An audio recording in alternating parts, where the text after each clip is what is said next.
Hello, this is Dr. Gay from First Look MRI, and this is a 27-year-old female who's had numbness and weakness in the bilateral legs down to the feet and also in her right arm for a couple weeks.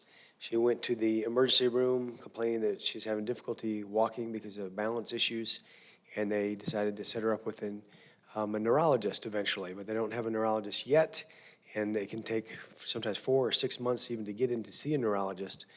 And so they decided to take matters into their own hands and just come in and get an MRI to try to have something in hand when they go see the neurologist. And this is a sagittal view of her brain. You can see her nose here in the front, lips here.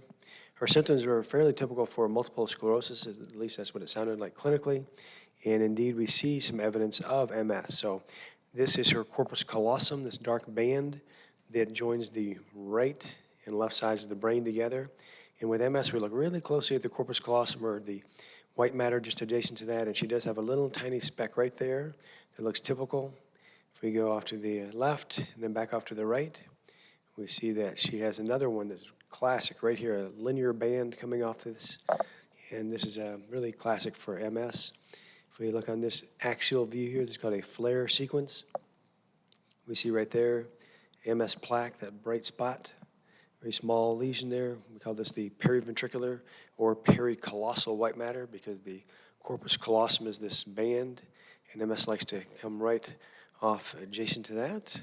Usually the MS plaque that's classic is linear like this, coming right off the periventricular white matter, so that's classic. And as we look around, often you can find other little areas. They can be very subtle. For example, right here, at first glance, I jog right past this, but when I slow down, looking more carefully and windowed it, you can see that there is a small area of plaque there. This is in the posterior corpus callosum. The callosum wraps behind the ventricles here and along over the top and also into the front here. And this is an area of demyelination there, hugging the ventricle. Just a classic appearance.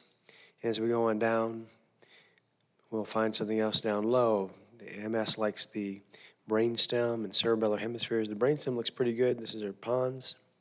And if we look over here to the white matter of the cerebellum, we have the cortex of gray matter, and the area that's dark is the white matter, and this little area of plaque right there. So classic MS.